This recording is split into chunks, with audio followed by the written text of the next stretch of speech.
For everybody who's listening, www.cidersalon.co.uk. There are still tickets available. It's going to be a great do, and obviously there are going to be some events in the week beforehand, including a live recording of the Neutral Cider Hotel podcast.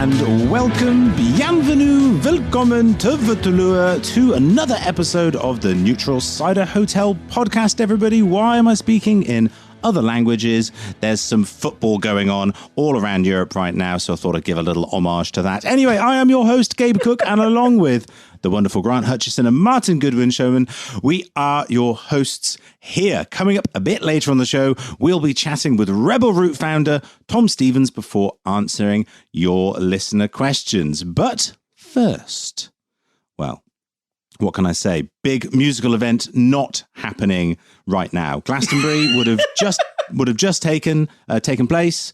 It's normally the last weekend in June, and we wanted to give a little sort of shout out and a lament to the fact that it's not happening. I've actually never been to the Glastonbury Festival, as it happens. Shame. But I know that my friends have. But first, also Glastonbury is also quite significant in the world of cider as well. It's it's right in the heart of that classic Somerset cider country, that real farmhouse tradition. Villages with the names of Boltonsborough, West Bradley, and East Pennard that sit all around are famed for their cider making, tradition, and all sorts of producers in the area. But there's also lots to appreciate and understand about Glastonbury. There's lots of myths and legends. Apparently, Joseph of Arimathea took the Holy Grail there after the death of Jesus Christ, and went to Glastonbury Abbey. It's quite interesting.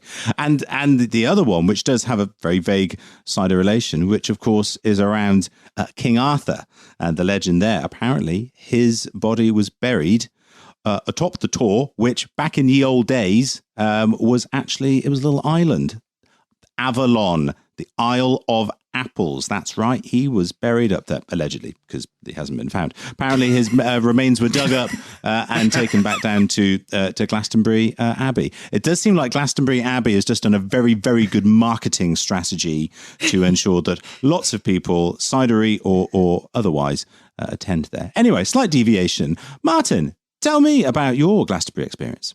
Well, first off, I've got to point out that you called me Goodwin Showman, so I'll take that lovingly. That was all right. That's because you are such a fabulous Sherman. The greatest showman. Martyn Greatest-Showman.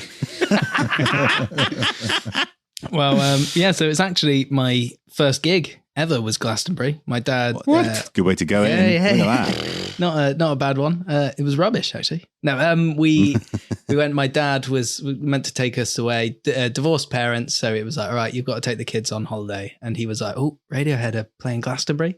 I really want to go to that. So we were just tag-alongs, but it was absolutely lovely and amazing. And my little brother, bless him, he would have been like 8, I think, and my dad lost him for a moment. Oh God. At the pyramid stage, and he shat himself. And he was running around trying to find him. And my little brother was there by a bouncer at the corner of the stage. And my dad was like, oh my God, thank you. Thank you for helping here. Like I would have just died. And George looked at the bouncer and just went, can we go backstage? And the guy went, yeah, go ahead. So he met the whole of Radiohead, REM, Fatboy Slim was dressed as Spider-Man. He's got like the drumsticks from Radiohead. My dad got these disposable cameras, and I was like, are you fucking joking? Are you joking? So he's just the jammiest little git. So I still disposable cameras. What do you mean? Like he just found Tom York's disposable camera? No. He took photos on disposable cameras. Right. Tom York's dick pics. Already got the title of the episode, yeah. But no, it was one where when you see them like printed out and you're like, is that you with REM? It's like, yeah, I just went backstage. I was like, wow, amazing. What is this? Jammy git. What? But you...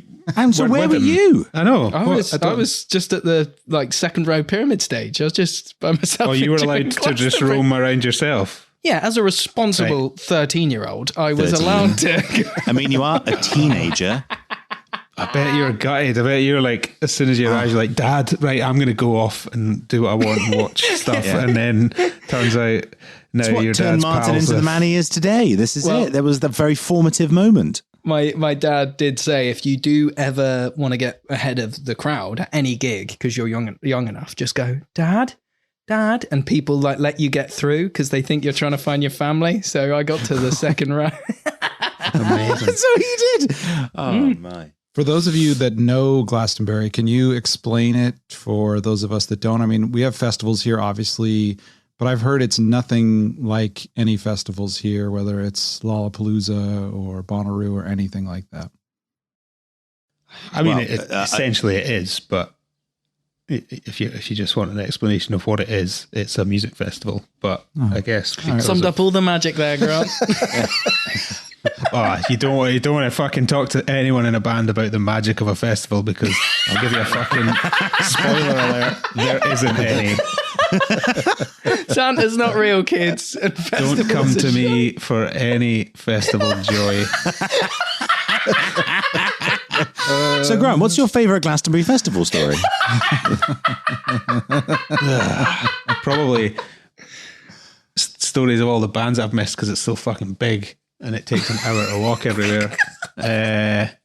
People, we are talking 250,000 people in the last, in the, sort of the last few years that it has been running. We're talking a city festival. Oh, it's monstrous. My brother went to Glastonbury in 1995, which was quite a big year, and there were 80,000 tickets sold, and estimated another 80,000 people who hopped over the fence. And my brother was one of those. And he was terrified because he had heard the story that running around between the sort of outside fence and another inside fence, there was a team of horses that were being charged and sped all the way around, and that you could get trampled when you lobbed your bag over the thing. Something tells me that might have. He didn't see any horses. The health and safety guy running that festival going, yeah, and we need the horse trestle, like violent trestle of horses. That's fine. There were horses that looked like, what the wraiths ride in Lord of the Rings. They were mean, bad horses. Bad horses.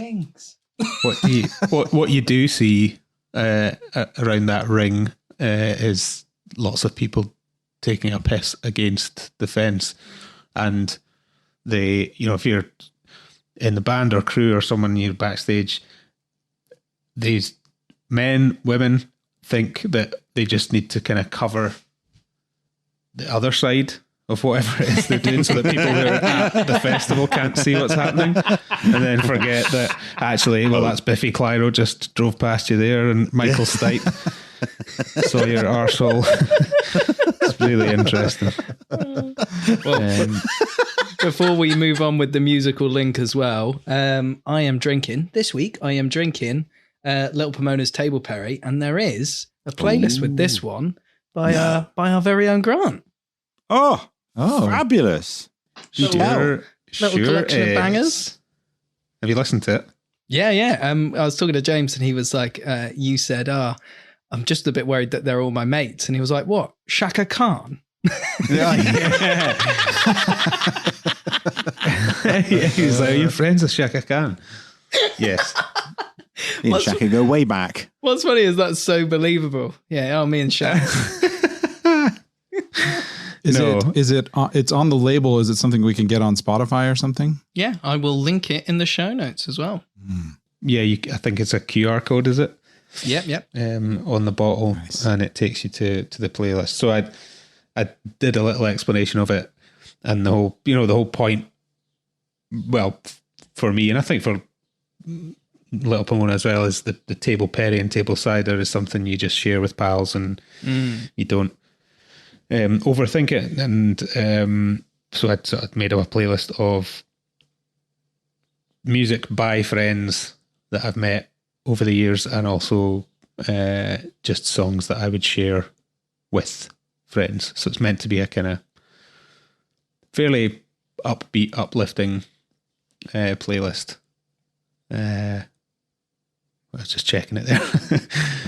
with a slight slow end to it, but that's when you've all got your arms around each other and you're singing along. So yeah, go and check it out. Nice. Happy end to the Perry evening. Scott, what's your favorite festival experience?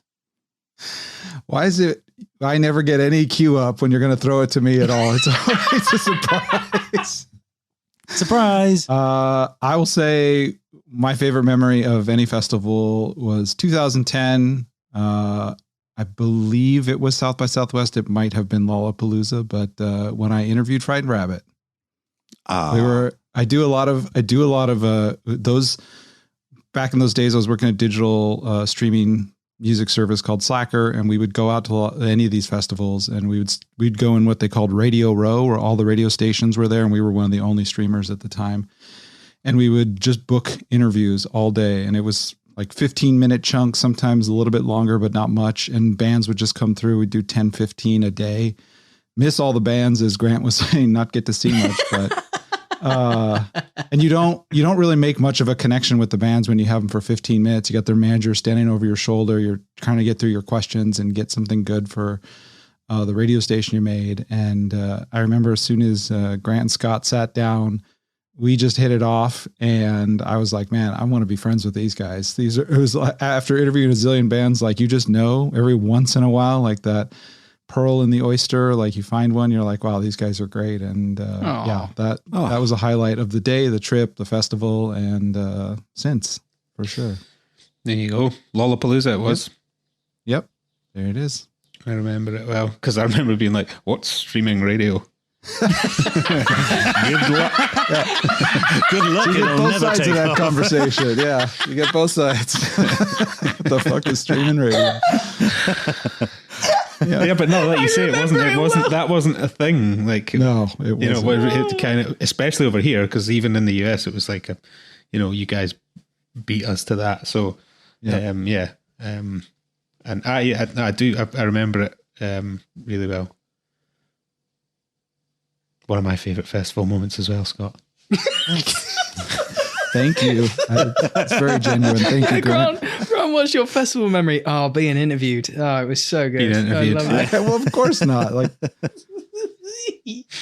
but speaking of which, Grant, do you have speaking of going back to Glastonbury, is there a moment or a show you guys did that stands out? Well, I'll mention quickly one that was memorable for the wrong reasons. We played on the day that the day after the Brexit referendum, so the day the results came in.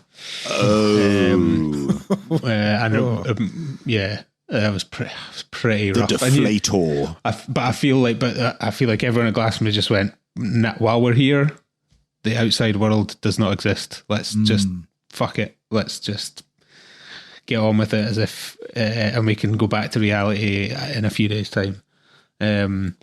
So it actually was pretty great. But I think my favorite one was we played the other stage, which is the second stage, and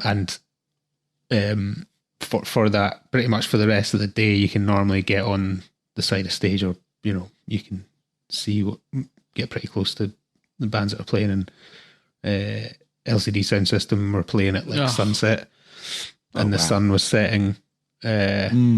Just looking out, and Glastonbury's like the only festival that you can have that you're still allowed to have flags at, and it was just like one of those moments you're like, shit, we'd played. I think we'd maybe opened the stage actually to like 20 people, and then it was like, oh, this is pretty all right actually.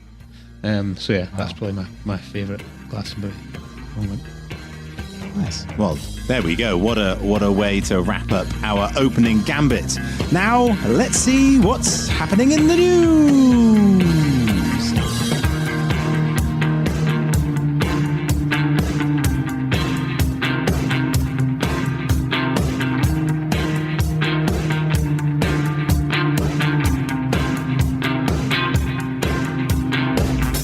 And And now, here at the Neutral Cider Hotel, it's time for this week's news. First up, it's quite an interesting one. We've got a new news channel launched in Britain, the first in 30 years, I do believe, and it's called GB News, and it is the self-proclaimed British answer to Fox News. So it sort of pins its political allegiance onto its shoulder without any shyness. And something quite interesting popped up in terms of a number of advertisements shown on the TV channel. Some of them apparently unbeknownst to the actual producer as well, of that was being marketed, which I'm slightly dubious about. 100% believable. Yeah. Okay. The next day, they publicly pulled their adverts, and even apologized that their brands were being advertised on such a channel. And one of them was Kopparberg Cider of Sweden, who we obviously had. Well, they didn't come on the show, but we tasted one of their ciders on the show the other week.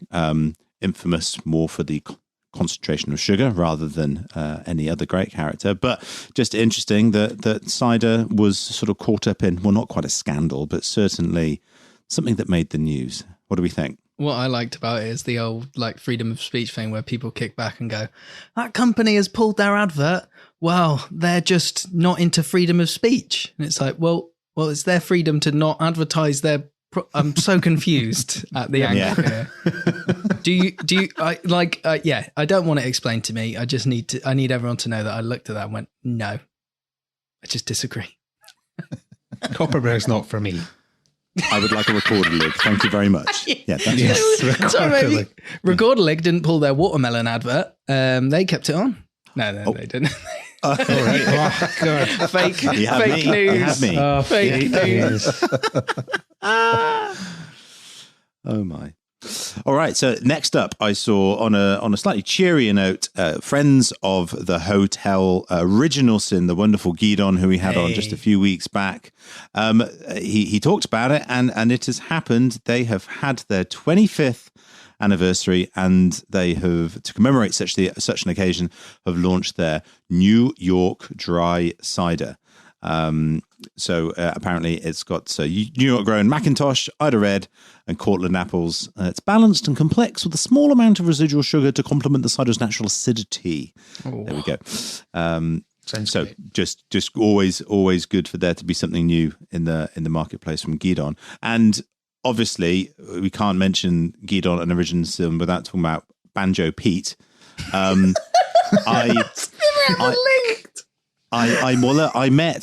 met his. I didn't meet. I potentially saw his cousin. So I was Banjo Pete's cousin. Well, wait. Listen. There is very very minor punchline about to happen in about 7 minutes' time. So bear with. Managed to have a night at a hotel down in Devon, lovely Brixham, and there was a hotel on the head, and it looks right out onto the sea, the ocean. Absolutely gorgeous. And we're having breakfast, and it was lovely. And then suddenly there's the sound of there's a boat on the water that was an engine, by the way, on not a banjo. No, it was struggling somewhat. And it was moving very, very slowly, and this engine was making, it was like 300 meters away, and it was like it was a lawnmower right next to it. It was so loud. And so when the waiter came over to sort of give us our breakfast, he was like, who's that guy out there? Oh, don't worry about him. That's Bouncy Pete. He was like, Bouncy Pete? It's like, we were like, is he a fisherman? And the waiter said, he thinks he is. And that was it. Then he walked off. That's a good complaint. He thinks he's a fisherman. Pete. So the Bouncy Pete who thinks he's a fisherman and certainly very noisy. So there we go. Sorry, that was just. There you go, Guidon. There's the advert you paid for. Yeah. And to finish off in more pineapple news, everybody, Stowe Cider have released their Puff Puff Pineapple, which I particularly like just because I do like alliterative names. And apparently it brings bursts of citrus fruit on the palate and the smoky chill on the nose. There's some... Smoky chili. Oh, smoky chili. No, Thank the you, smoky Mike. chill. Well, It's like smoky chill. It's like, well, but I don't want people to get it and then be like, "There's no smoky chill on the nose for me." Like, No, it's worse. People will be like, you can really get the smoky chill. yeah, So not only do you get the juicy pineapple in here, but there are applewood smoked jalapeno and poblano peppers from their friends at Black Diamond Barbecue in Morristown. Also, rice and black bean as well, with a tomato passata base, garlic, and it's gently fried for 15 to 20 minutes. I think it's a lovely dish. Yeah. and then I think the can comes in puff pastry, right? I mean, I'm drinking that. Oh, jeez. But are you really going to drink it? No, never.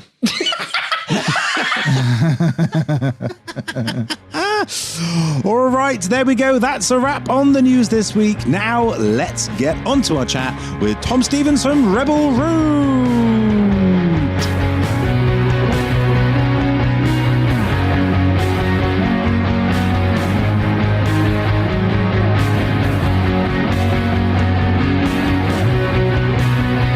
And now here at the Neutral Cider Hotel, it's time to bring on this week's guests. And today we're speaking to an apple grower, producer, and cider maker with a passion for regenerative agriculture. Endeavouring to create extra value from the apples still grown on the family farm in Sussex has led this second-generation grower to create a multi-award-winning juice brand, and over the last decade, a cider business with its finger on the contemporary pulse.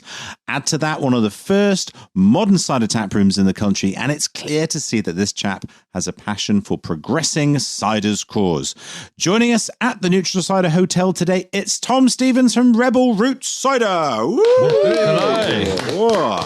Welcome. Thanks for having me. Tom, welcome. And for anybody who's not come across Rebel Root before, let's dig a little bit first of all into how is it that you are making currently these fantastic ciders with wonderful branding and packaging and such a wonderful sort of force in this wonderful progressive wave of cider we've got in the UK at the moment. What's the story? How did you get to this point?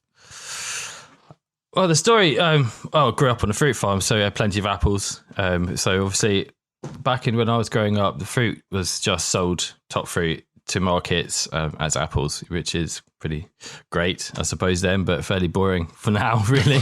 You just my dad eat them? You don't ferment or anything? You just eat them? What's the point? Just eat them. Dad made some ciders, just for us as a family. So sort of got into that.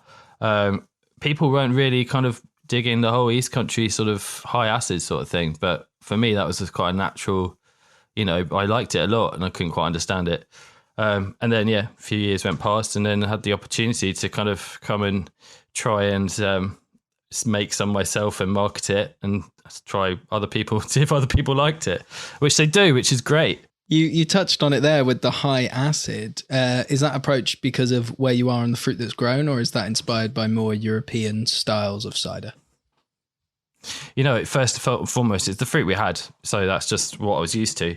That's what we had. Dad used to put it in old 750 glass apple juice bottles and we'd drink it in a wine glass, which is quite, a thing to do now for a lot of ciders, which is a really good thing to do, I think. My challenge really was to try and convert people to sort of drink, understand what high acid ciders was.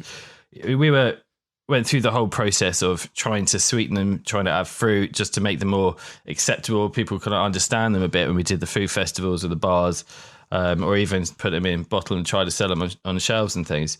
But that felt just so wrong to me, and I couldn't get my head around it. And people, when they tried in events, they tried like a dry Bramley cider, 6%. They were like, oh, this is like vinegar. Automatically, because it's acid, oh, it's vinegar. It's like, it's not. It's just different, to what you're used to.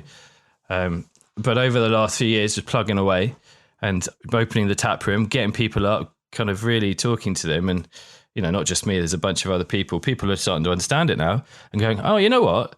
I quite like that. And it's exciting because they're generally not always cider drinkers. So you're getting new people, getting beer drinkers and wine drinkers involved, which is great. And So that's what we want to expand the market. And if a few loads of proper cider drinkers get involved as well, which is grand. Shall we crack your cider? Let's do it. One of your ciders. What are we going to go with first, Tom? We've got two here. Start with downtime. Yeah. So this is official launch of cans, Rebel Root in cans, first time. Oh. So we're the official launch party. This is it. This official launch party. This is it. So I was checking out the lobby. Fantastic. Tom, why did you decide to put your cider in cans? I think it just deserves. I do some in 750s as well, but they're kind of more interesting, sort of thought-provoking or seasonal, kind of fairly limited editions. For me, it's kind of, I liked the whole thing about Rebel Root is not just about creating dry ciders for people to drink and to love. It's about creating a cider for the moment people enjoy. So it's not a. One thing I really don't like about the wine industry, some parts of it at least, is when it can be really snobby, and I just don't think that doesn't. Cider is a really welcoming community, and it's got huge breadth. So you can have a really smart table cider or a fine cider, or you can have cider in a can. But the can stuff, I still think needs to be really good, but it still serves a place. It's time and a place to have a can, a bit more casual. It's easy to transport. Have it on a train, beach, whatever. Hang on, Tom, have you been reading my draft copy of Modern British Cider? Because you are saying all of the things that I will be saying as well. So sorry to cut across, but don't pinch my. Sorry to cut across from a selfish fucking book promo. It was selfless, Martin. It was selfless. I'm doing it for the good of modern British cider and not for my sales at all. I'm also really. Look at. Hello. Oh. There's. He's got the English version of Il Mondo. Works.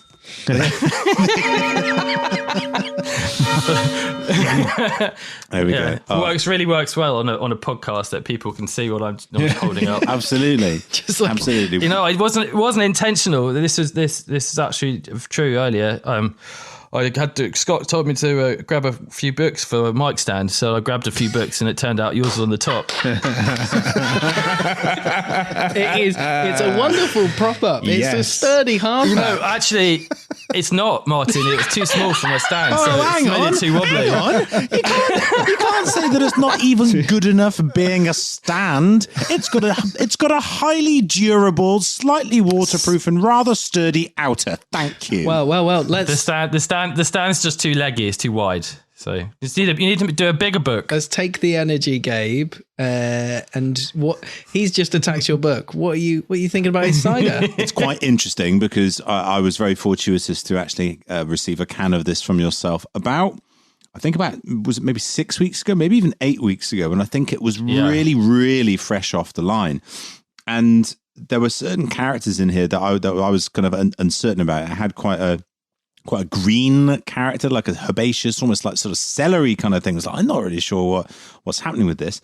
It's gone. And it's like the cider then was compressed. And now the phenolic component, the tannic elements, the sort of slightly earthy bits that I couldn't detect before, they're starting to really show themselves. So it's starting to get real breadth and character and balance. I'm really enjoying it. To have such sort of intensity at 4.5%. There are lots of words on here that I like. Dry, obviously, is one that gives us a level of the sweetness. But craft, we're going to ask you about what that means. But also session. I like the fact that you are placing it as that drinking, that sharing, that enjoying, that sort of being kind of no frills. But I think it would be doing it a disservice to say that it was no frills. But it certainly is just super, super crushable and enjoyable. Nice one. Thank you. Yeah, well, the idea, was, as I said minutes ago, kind of just get good cider in a can, rather than just expect cider in a can to be always pretty shit. So, and again, it's like that moment of downtime that, however you kind of choose. So I wanted it to be about 4.5%. I wanted it to be quite aptly, but different. This is a blend of 3 different batches, which is my first proper blend, I think, really. But I wanted to kind of create something different, something which, I'm a big fan of American ciders, as you probably all know, and that's where I kind of gave me the confidence that high acid ciders really work and people will like them, not just me, or people around my region. So kind of to be a bit bolder and a bit more kind of different and make something a bit not too funky and crazy, but still different, and crushable. Do you feel like a kind of in the UK or maybe more specifically in England, as someone making cider in the East Counties, that you're kind of always fighting to get that your flavour styles out there for people to understand, up against traditional West Country ciders? Yeah, it's a definite challenge. There's definite challenge in our particular area. Just the word cider, if I'm honest, people automatically just think it's the same story. You guys have all said it before. I've heard it. I mean, probably 1 in 3 customers I've ever served in any bar that I've been behind have said, "Oh, last time I had cider, I was 16 and I threw up, and it was, from the West Country somewhere, from a farm, and it had bits in it, and that was it, and I had the worst hangover of my life." Or they'd say, I used to be on a park bench and we'd drink it out of 2.5 litre bottles and stuff like that. So you mentioned about the USA there. Tell us about your adventures to the USA. I know you've been. We went to CiderCon, and so who did you meet? What did you find? And how did it sort of really inspire you? Well, when I decided a few years ago, probably end of 16, 2017, to like, right, you know what, I've been doing these ciders under Wobblegate and such like, and it doesn't do it justice. I really want to kind of do experimental and sort of really show East Country high acidity apples and cider to their fore, and I know it can be something.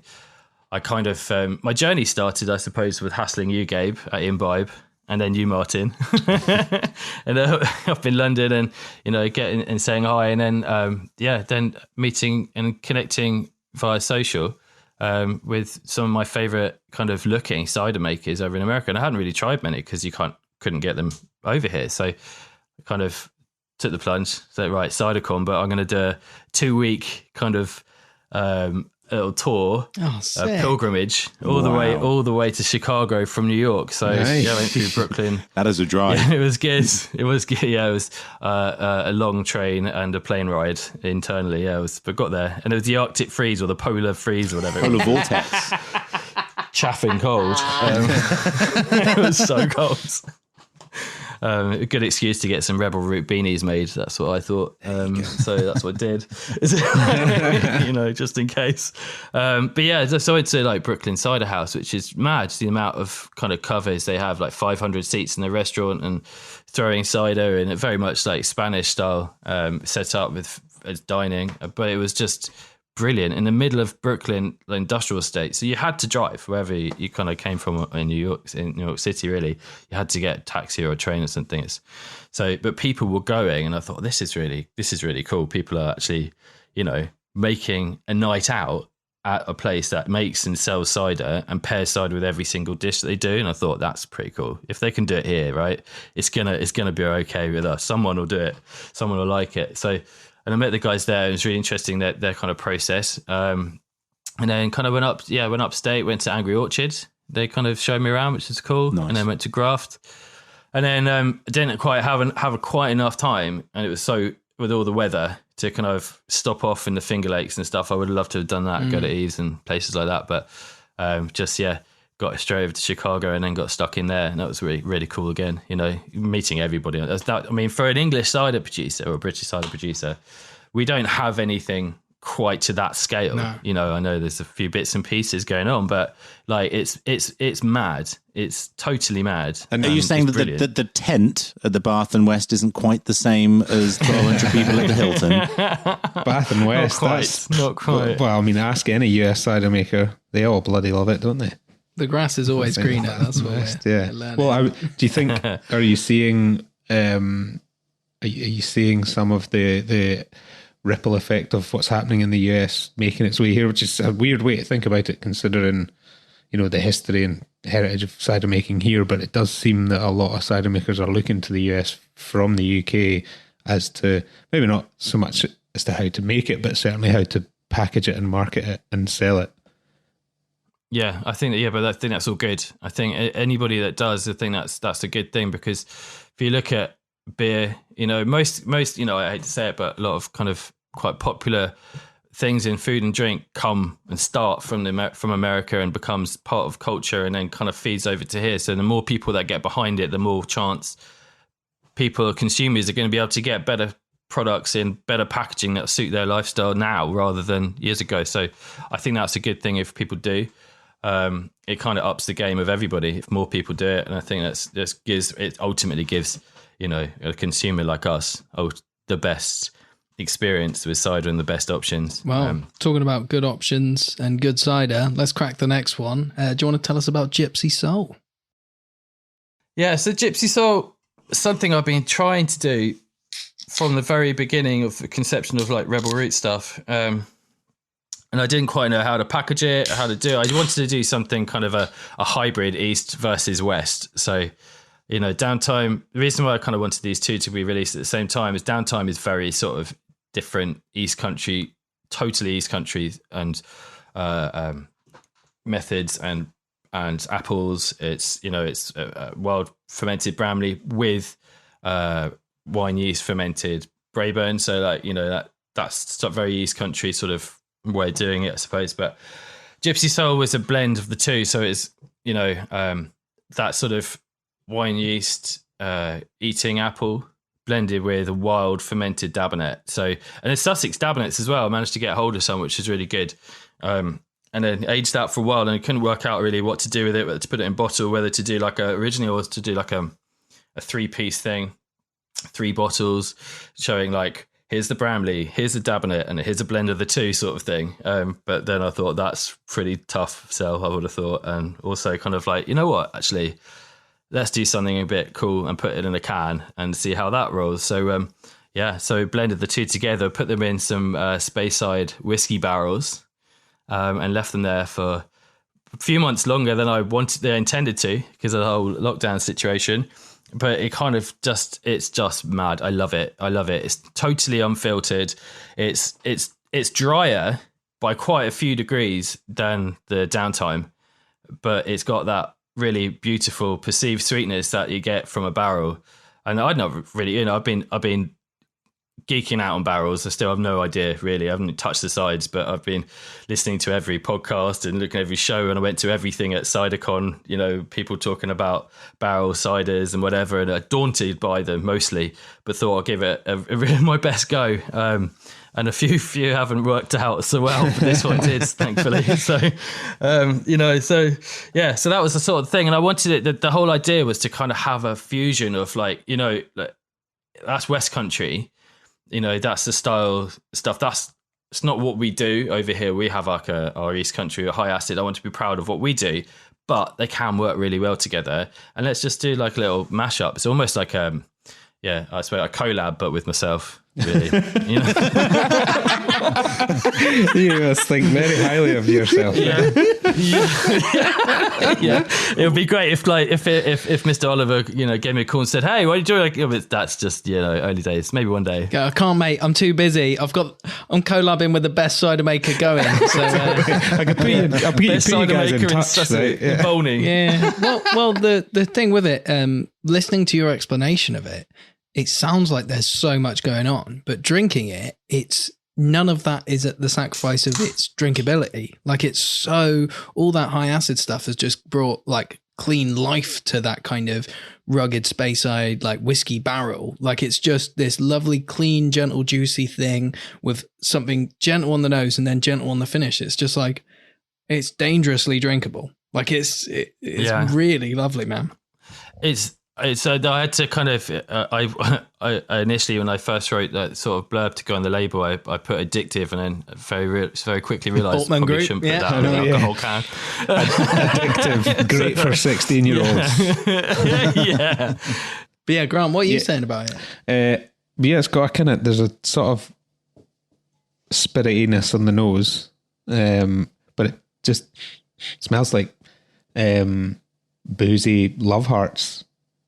Those sweets you get. Yeah. And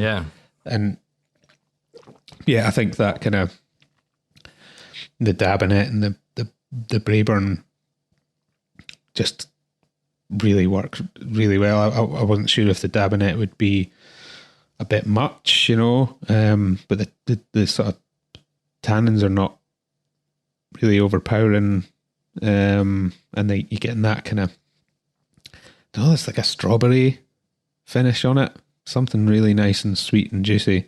And it's brilliant. I was going to go back to the kind of downtime as well, and maybe mention what Gabe had said, because I had the downtime a while back, and there was quite a lot of earthiness and almost sort of dirt to it, and I was like, I don't know if that's too much, and it really has like eased off a lot, and it's now just got this kind of nice mossy peatiness that is I have no idea where it's coming from. You'll be able to tell me a bit more about that, but it's from the moss he adds to it. Don't you know? Double dry moss. But it was really peppery before. It was really peppery. Extra lichen. Quite. Do you know what? I'm gonna dive in on this one and say that I preferred it when I first had it, because I was like, it tastes like crazy sake. It was just mad, and now it's opened up and it's almost like this different thing. It's all those elements that I actually liked are more gentle now, but it's just personal preference. Because when I first had it, I was like, it's like lemongrass and like massive, crazy, mad umami of like sweet sour. It was insane when I first cracked it. Yeah, it's so good with spicy food. That one, I had to put that out there. Kind of for the entire. I was going to go on about like ancho, and I get ancho obviously at Grant. Thankfully, it brings it into the country, so finally we get something. But I smashed back a district dry of ancho with buffalo wings, and I think that's just like my hangover from Chicago. We stopped off in Buffalo on the way up, and caught an ice hockey game and just ate loads of wings, and it was the only reason we went there. Just needed to do it, and it was just like, oh yeah, I could just like smash this back with some super dry high acid cider, and it's dangerous, with so much spice and heat. It's mad. So I recommend that for anybody. Design, graphics and design is something that you're quite into, isn't it, Tom? You're quite sort of artistically minded in that way. Like, is this are these cans, are these opportunities for you to showcase your artistic bent?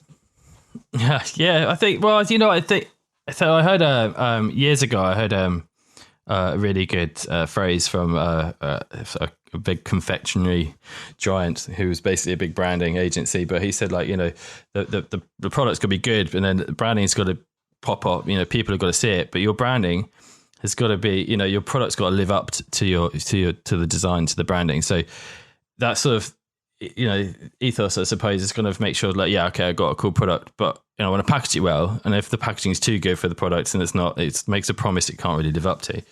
But I think, it's cider. It needs it. It needs it. I think the whole thing for me is kind of have that moment, have that time, give the cider drinker something totally unique, different, keep them interested in cider, get more people interested in cider, and appeal to a different market as well. But also kind of they deserve to have like really cool cider stuff and cool branding, and it's fun. Right. Out of interest, outsider, does that represent just simply a play on words, the fact that it was indeed made outside, or is it also evocative either to an insight for you or for Eastern sort of counties kind of cider? Or was it all of the above? Yeah, it's it's very much intentional. Many years ago, there were a couple of very old-fashioned, very snobby cider drinkers from not in the East Country that said to my dad, "You can't make a decent cider out of Bramley." So that was the challenge, I suppose. So yeah, that's it. Really, it was a bit of a middle finger opportunity, maybe, in a subtle way to those people who are probably not going to drink it because they're well into their probably 90s now. But maybe one day. So you're just abusing old people. That's what I was saying. You're going to go and verbally abuse. No. Yeah. Yeah, that's the way. That's how we're going to get cider really up there.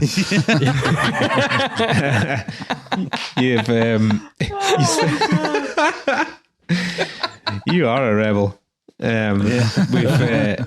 You have mentioned family quite a lot, and obviously it's your dad started the orchard and juicing and cider making, and you and I have spoken quite a bit on a personal level about having a young family and things, and how I was interested in how the challenges have changed in that respect of running Rebel Root and Wobblegate, as a new parent with a young family.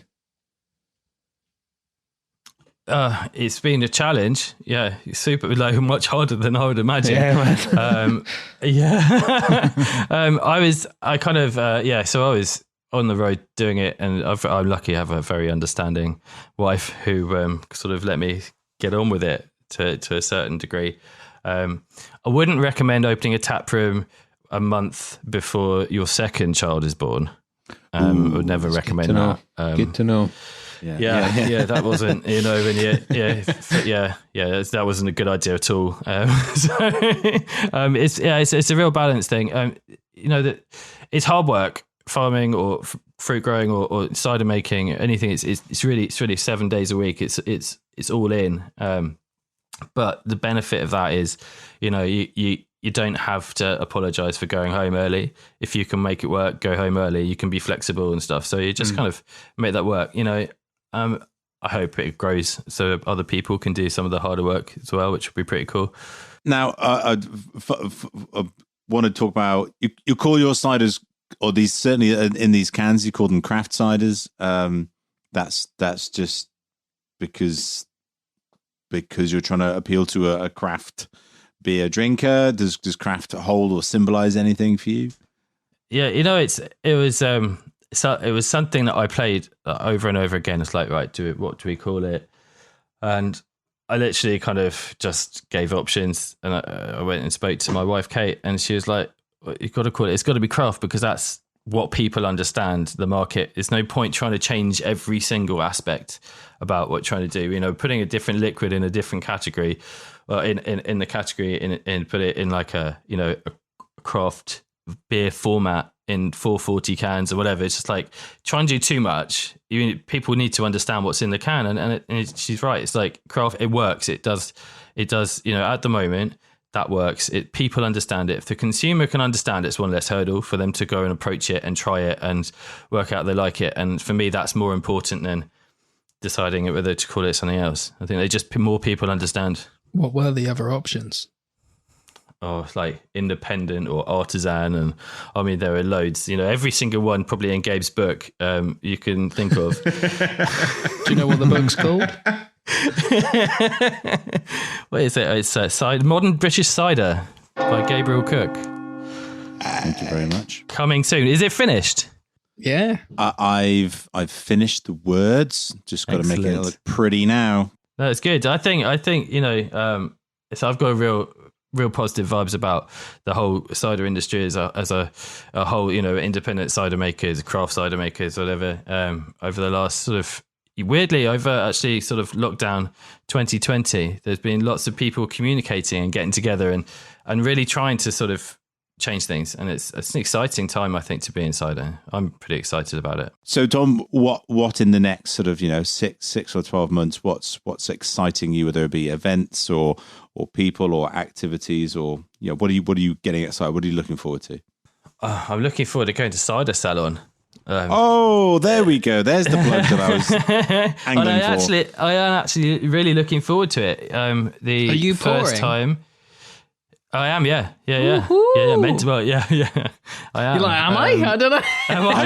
Can't remember. Yes, no, I am. Yeah, no, I was like, yeah. I'm very thrilled actually to be invited to do that. So, I'm really looking forward to it. I used to go to uni in Bristol, as you know, Gabe knows, but it's so I'm looking forward to going back with my cider from the east. Pouring it, but in 2019 I couldn't go because it was on the weekend of my second daughter's birth. So I And missed you that. just opened your tap room, hadn't you? And I just opened the tap room, so I was a little bit busy. And you thought that was good enough reason to not come to the salon? Yeah, Where's the commitment to cider, my friend? Well, there was a moment.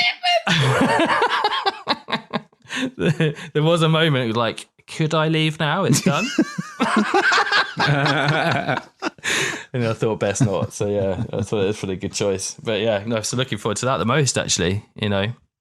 It is going to be a good do for everybody who's listening. www.cidersalon.co.uk. There are still tickets available. It's going to be a great do, and obviously there are going to be some events in the week beforehand, including a live recording of the Neutral Cider Hotel podcast. What? You heard it right. If you want to see what we actually look like in real life, not very good, then you can do so. And you can come and... Mate, I'm getting my hair cut that week, so don't fucking... You can talk about yourself. I am going to look shit hot. I'm going to fall over and break my nose that week. I can tell now. No, I've said that. Oh, fuck's sake. Oh, jeez. Tom, for anybody who's listening who wants to learn a little bit more about Rebel Root Cider, what are the social media handles? What's the website? Where do they go? Website, wobblegate.co.uk. Or in fact, actually put rebelroot.co.uk, it comes up. And Instagram at Rebel Root. But yeah, and then come along when, like, I forgot to mention the tap room. It would be silly if I didn't mention the tap room properly. Mm-hmm. Not open this year, but back open next year when everything's hopefully, better. So, we're looking forward to that and maybe bigger. So that's the plan. So, yeah. You're going to have a third child and open a new tap room on that weekend. No more children. Maybe cats or something. Mate, they're hard at work. Don't do it. All right, don't be a cat. But yeah, come down. It's the cider tap. It's not Rebel Root tap room. It's not Wobblegate tap room. It's the cider tap. We've got 22 taps of cider in there. Kegged and still, and we've got a bottle shop, and it's all about a journey through cider. You can do tasting paddle boards and all sorts of stuff. So the idea is, we don't make everywhere cider, like the good stuff from all over the world and the country. So we bring it in, and that's how we show people good cider in a more contemporary space. So it's sort of kind of a bar, like a sort of a West End London, Manhattan rustic country bar in an old building on a farm. So it's sort of just try and play around with, make people in our region a bit more comfortable, a bit more familiar to a smarter place, I suppose. But then give them some really good quality ciders and change that perception as well. So, and it really worked in 2019. It was a really busy summer and people loved it. So we're looking forward to getting that back open. And where can people find out about that then? So same website, just go on that and then just go straight through to the Cider Tap. It's at Cider Tap or at the Cider Tap on Instagram. Not an awful lot happening at the moment, but that's the place to kind of stay tuned for breaking news. So, crack on to that. Brilliant. Tom, thank you so much for joining us here at the hotel. Fantastic chat, and I hope you enjoyed. I'm glad that you enjoyed the decor and that the carpets weren't too off-putting in the end. And that the curtains made up for it. Stained with Labarini. Tom, we will be seeing you at Cheers, the Cider guys. Salon in a very short period of time. But for now, thanks for joining us. Cheers. We'll sail to you, my friend. Cheers. Thank you. See you soon. Take care, guys. Cheers. Cheers, man.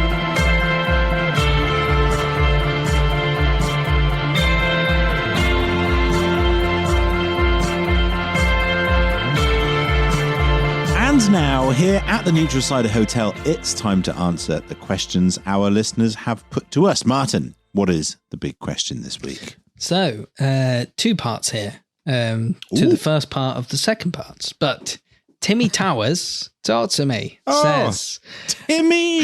Do you know Timmy? Yeah, man, we worked together at Wymer Estates Winery in Nelson for about 18 months. Good friend. Oh, mate. Well, he says, hello from Nelson's boys. Is that New Zealand boys? New Zealand boys. There should be a comma there. No, it Nelson, said New NZ. Zealand, comma, boys. Yeah, there is. Loving the podcast. Q.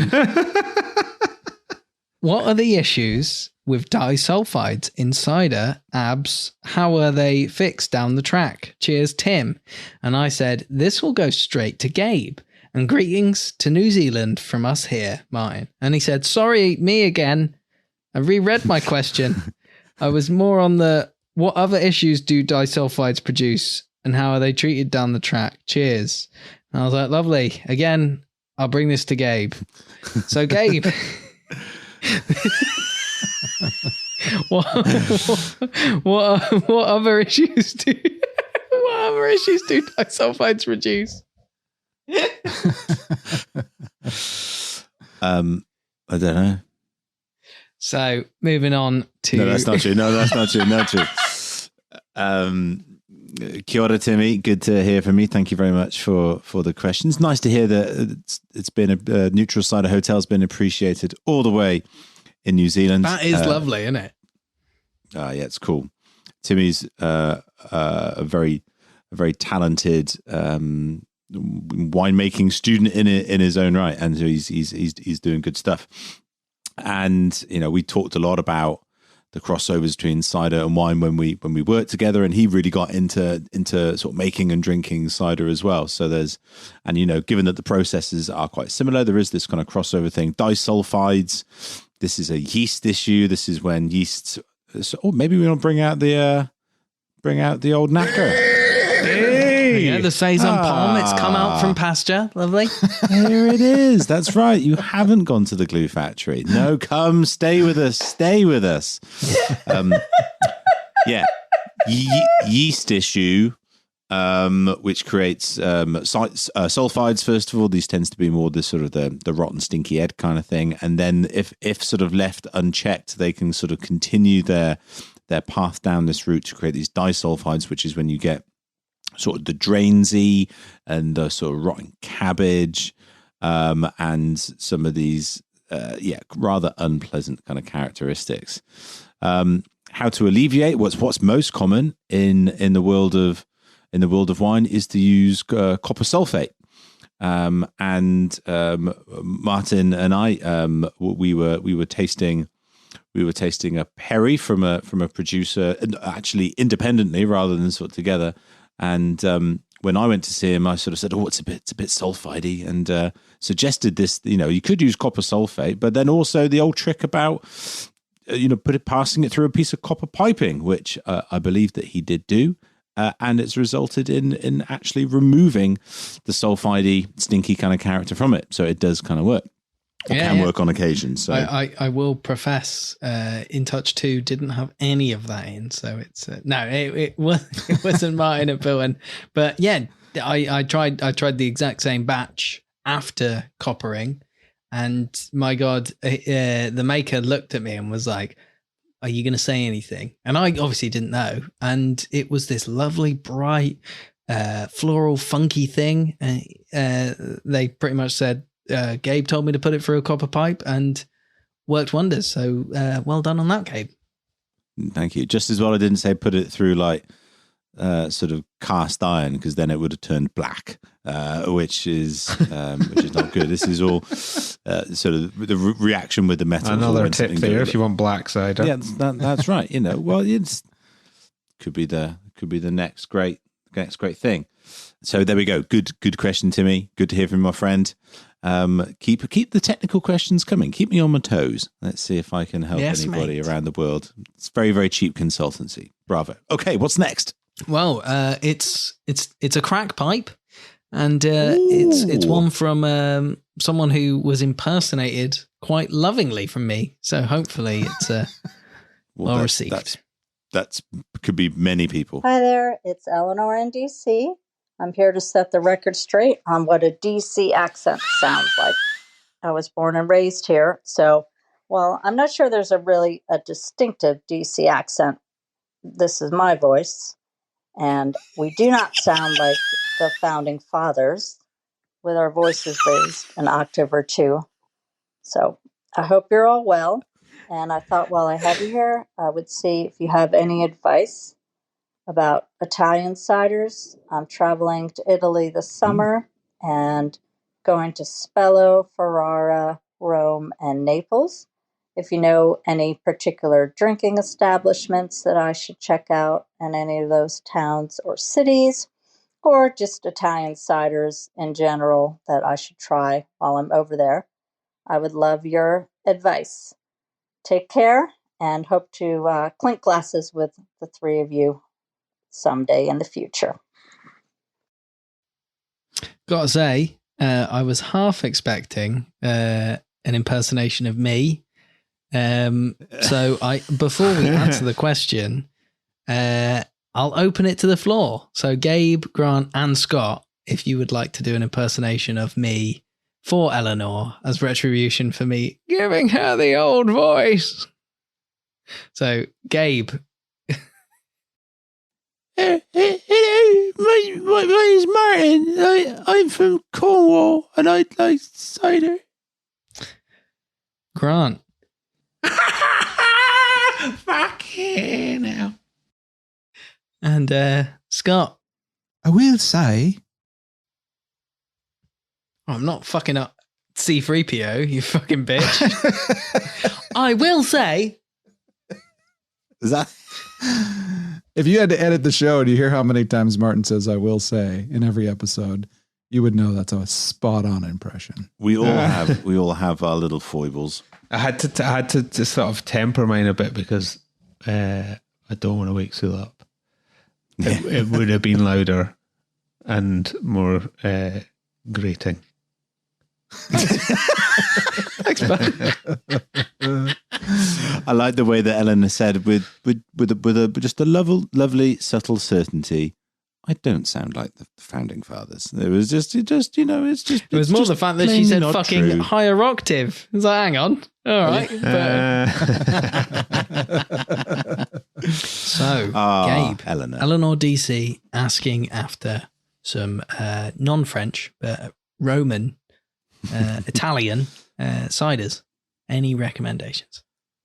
Certainly. There's quite the burgeoning cider scene in Italy. It is, though, Eleanor, just to let you know, I know that you're kind of heading predominantly a little bit further, not like south necessarily, but sort of in the center and for Bologna south. The majority of the cider, vast majority of the cider is made in the north, in the regions area, sort of the far northwest and the northeast, with sort of Milano and Torino as the sort of two major sort of centers. So you might struggle to find ciders around those areas. You might do in certain areas, in certain sort of bottle shops possibly, that really are starting to get into it, because there are great ciders that are presenting themselves a bit more like wines.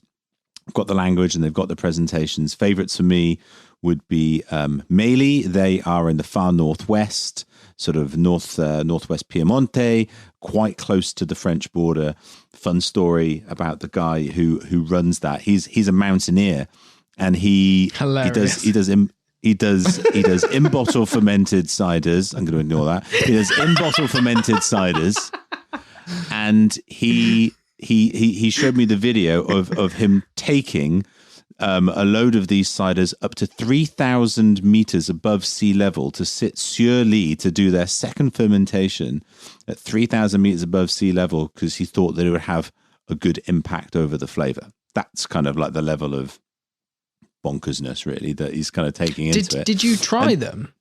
Did you? I did at Cider World 2018, 19, I can't remember, in Frankfurt. And did that impact it notably, or was it just the sales pitch? How could you know? Well, to be honest, the primary thing that happened, it was like, hey, he said, like, come, show, I want to show you something. So we went outside, and you know the concept of sabering, where you get a sword and you swipe. Well, his was the Montaigne version, where he had his ice pick with him, and he went, whoa, and he sliced it, and it was very entertaining, except for a very small piece of glass went into my eye. And so I was just more concerned about not going blind at that moment. It did immediately then fall out. It was fine. but the sort of the joyousness of the moment was more lost in me going, ah. But apart from that, it was really, really tasty. It was great. I didn't know whether there was a difference because it had been, I don't think that particular batch I tasted had gone to 3,000 meters. Most of it is just a normal. Eleanor, you can get level. this eye damage and more from It's great. Italy, yeah. Absolutely. And the other one I would have mentioned, Floribunda, who are sort of in Trentino, sort of northeast, sort of getting closer towards sort of Swiss and Austrian borders, really. Again, really good, very much more sort of natural wine in terms of approach, minimal intervention. They started off, I think, before actually getting onto apples, growing quince and making stuff. They do a 100% quince fermentation as well. Magdalena and Franz, they're really, really nice people. They come to all sorts of events, but there's loads of producers. And Trentino is where Prosecco comes from, so often you get just ciders. shy of Gabagool, isn't it? That's right. And Schirol and other things from The Sopranos.